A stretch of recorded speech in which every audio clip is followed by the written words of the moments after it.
একটা বিল্ডিংয়ের আন্ডারগ্রাউন্ডে এত সুন্দর সুইমিং পুলের ব্যবস্থা আমি তো আগে কখনো দেখিনি। আপনারা কি দেখেছেন? আসসালামু আলাইকুম, কেমন আছেন সবাই?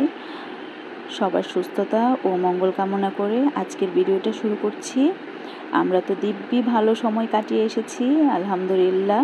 বাচ্চারা বেশ এনজয় করেছে। এখানে দুইটা সুইমিং পুলের ব্যবস্থা ছিল, একটা বাচ্চাদের আর একটা হচ্ছে বড়দের। এরিয়াগুলো দেখেছেন, বিশাল বড় এরিয়া। যদিও ক্যামেরাতে হয়তো বা এতটা বোঝা যাচ্ছে না, বাট এরিয়াটা কিন্তু বেশ বড় ছিল। বাচ্চাদের যেটা ছিল সেটাও কিন্তু ছোট না, বেশ ভালোই বড় ছিল। তো আমার দুইটা বাচ্চাই যেহেতু পানিতে নামবে, তো আমি তো অবশ্যই বড়টাতে নামাবো না, আমি ছোটটাতেই দুজনকে ছেড়ে দিয়েছি।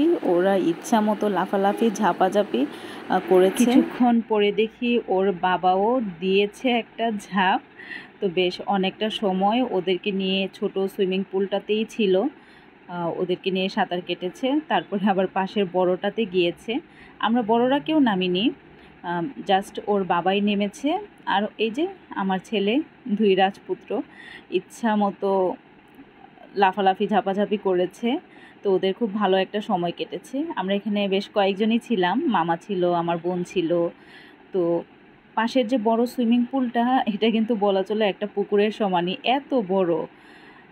তো ওইটার মধ্যেই আমার হাজব্যান্ড নেমেছিল। আর আমরা যে টাইমটাতে এসেছি, আসলে ওই টাইমটাতে পুরোটা সুইমিং পুলই খালি ছিল, কেউ ছিল না। না হলে এটা নির্দিষ্ট টাইম থাকে, একটা টাইম থাকে ফ্যামিলি টাইম, তারপরে হচ্ছে ফিমেল টাইম, তারপরে হচ্ছে মেল টাইম।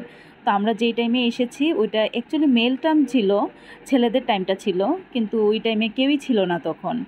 তো আমাদের জন্য আরও ভালো হয়েছে, আমাদের ফ্যামিলির সবাই একসঙ্গে এসে বেশ সুন্দর একটা সময় কাটাতে পেরেছি। আর বললামই তো, এরকমভাবে আন্ডারগ্রাউন্ডে কিন্তু আমি সুইমিং পুলের ব্যবস্থা আর দেখিনি। সবসময় ছাদে দেখেছি, রুফটপে দেখেছি, এটা আমার দেখা প্রথম।